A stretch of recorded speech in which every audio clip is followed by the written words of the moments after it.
Hello, आप देख रहे हैं सेहत ज्ञान। आज मैं आपको गाइड करूंगा, आज को आपको कुछ टिप्स दूंगा, आपको कुछ ट्रिक्स दूंगा ताकि आप अपने एमकॉम के प्रोजेक्ट को आसानी से पास कर सको और उसमें आपको कोई भी दिक्कत ना हो। तो ये गाइड है आपको ताकि आपको अपने प्रोजेक्ट बनाने में हेल्प मिले। तो सबसे पहले तो मैं आपको यही बताता हूँ कि आपको सबमिट करना है अपनी सिनॉप्सिस जितना जल्दी हो सके उतना, ताकि अगर आप अभी सबमिट करोगे तो सितंबर में आपकी फर्स्ट वीक तक आपकी अप्रूवल होके आ जाएगा। वो 1 से 2 महीना टाइम लेते हैं सिनॉप्सिस के अप्रूवल का। तो आप सितंबर अक्टूबर में अपने प्रोजेक्ट को अपलोड कर सकते हैं। फिर अदरवाइज़ फिर आप जो है अगर लेट भेजोगे अपनी सिनॉप्सिस को सितंबर में तो वो नवंबर में अप्रूवल हो गया कि तब तक आपका प्रोजेक्ट सबमिशन की डेट ओवर हो जाती है अक्टूबर वाली। तो फिर आपको मार्च 2025 में सबमिट करना पड़ेगा, तब आपका जुलाई में आपका जाके 25 में आपका रिजल्ट आएगा। तो लेट ना करें अपनी सिनॉप्सिस का, सबसे पहले तो टाइम से उसको सबमिट करें अपने रीजनल सेंटर पे।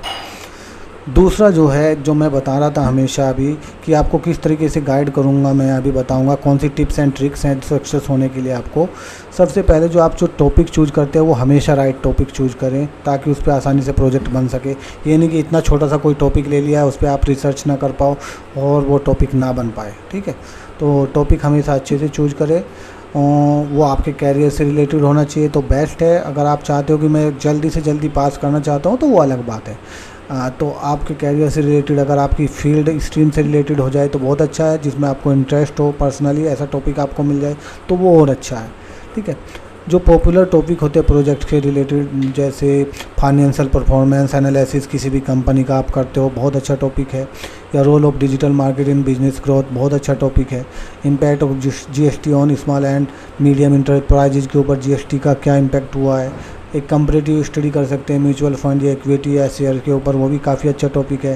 Consumer satisfaction in banking and service, इस तरीके के जो लेटेस्ट टॉपिक है। कुछ टॉपिक ऐसे ले लेते हैं स्टूडेंट, वो गाइड को, वो जो है इवैल्यूएटर को पसंद नहीं आते, वो आपके रिजेक्ट कर देते हैं टॉपिक को। तो ट्रेंडिंग टॉपिक थोड़ा सा आप सेलेक्ट करें।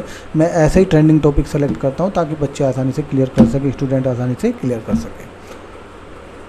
तो जो रिसर्च करते हो वो हमेशा उसका प्राइमरी सोर्स, जो सर्वे करते हो, इंटरव्यू लेते हो, क्वेश्चनियर बनाते हो, वो अच्छा होना चाहिए।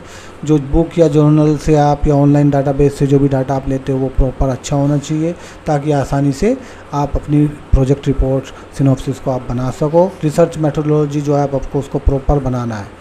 यही टिप्स हैं इसकी और ट्रिक्स हैं ताकि आपकी सिनॉप्सिस रिजेक्ट ना हो और आपको मार्क्स प्रोजेक्ट के अच्छे हैं। उसमें आपको जो प्रॉब्लम है, रिसर्च प्रॉब्लम, वो आपको बताना है कि हमारा जो ऑब्जेक्टिव है इस रिसर्च को करने का वो क्या है। ठीक है, कौन सी मेथड हम यूज कर रहे हैं इस रिसर्च को करने का। ठीक है, एक डाटा हम उसको कैसे कलेक्ट करेंगे लोगों से इस रिसर्च के लिए, वो सारी चीज़ें आपको मेंशन करना है। अगर आप उन चीज़ों को भूल जाओगे तो फिर ऑब्जर्वेशन आ जाता है आपकी प्रोजेक्ट रिपोर्ट के अंदर और आपकी जो प्रोजेक्ट है और सिनॉप्सिस है और प्रोजेक्ट है वो रिजेक्ट हो जाता है। दूसरी जो, जब आप अपनी रिपोर्ट अप्रूवल के बाद बनाते हो तो उसमें भी आपको प्रॉपर ध्यान देना है कि पहला फर्स्ट पेज टाइटल जिसमें सारी चीज़ें आपके होते हैं, इनरोलमेंट नंबर, नाम, ये सब चीज़ें, गाइड का नाम, वो सारी चीज़ें टाइटल पेज आपका होना चाहिए। सर्टिफिकेट ऑफ ओरिजिनलिटी, गाइड और आपके द्वारा साइन होनी चाहिए। एक्नोलॉजमेंट में भी आपके साइन होने चाहिए।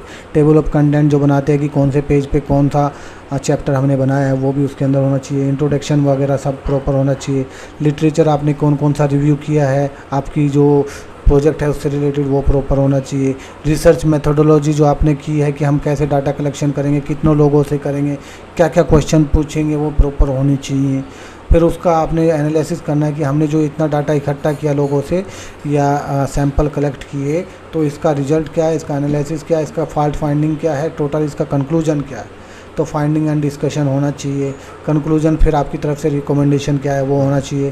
बिब्लियोग्राफी में आपने कौन कौन सी बुक्स पढ़ी और जो सेम इसी तरीके की जो रिसर्च है वो कंडक्ट हुई उसमें कौन कौन सी बुक इस्तेमाल हुई, वो बिब्लियोग्राफी और रेफरेंसेस को आपको ऐड करना है। अपेंडिक्स के अंदर आप क्वेश्चनियर वगैरह ऐड कर सकते हो कि हमने जो क्वेश्चन पूछे 10, 12, 15 वो आप ऐड कर सकते हो कि कौन कौन से क्वेश्चन पूछे जिसके बेस पे हमने रिसर्च की है।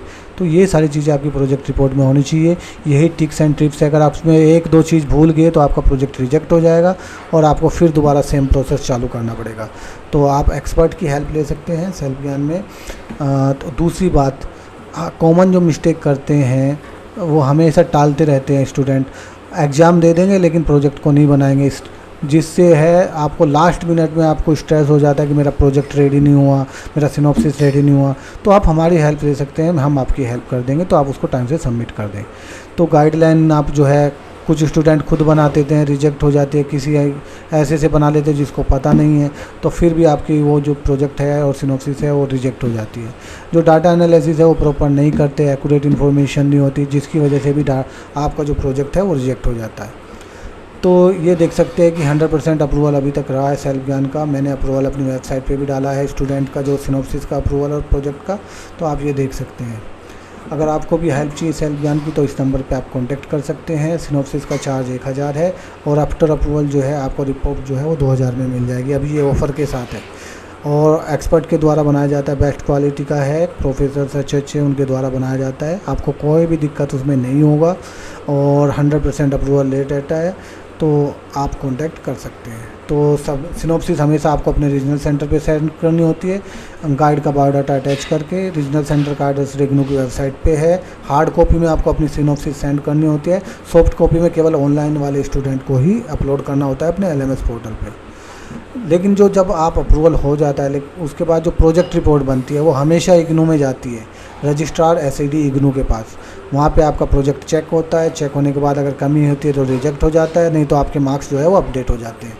ठीक है, अगर कोई ऑनलाइन वाला स्टूडेंट है तो उनको LMS जो पोर्टल है उसी पे ऑप्शन आता है आपको प्रोजेक्ट अपलोड करने का, वो बहुत कम टाइम के लिए आता है। इस चीज़ का ध्यान रखना है, तो सारी चीज़ें पहले से बना के रखनी है। अभी जो है प्रोजेक्ट सबमिशन की जो लास्ट डेट है वो 31 अक्टूबर है, वो दिसंबर एग्ज़ाम के साथ आपका रिजल्ट आ जाएगा। अगर उसके बाद लेट करोगे तो आगे आपका नेक्स्ट सेशन में चला जाएगा। तो अभी आपको जो फ़ीस भरनी है अपने प्रोजेक्ट की, वो जनवरी 2023 के बाद सभी स्टूडेंट को 500 रुपये जो है अपनी प्रोजेक्ट फ़ीस आपको एग्ज़ाम फॉर्म के साथ सबमिट करनी है। उसका प्रिंट आउट रखना है, वो आपके प्रोजेक्ट रिपोर्ट के साथ ऐड होगा।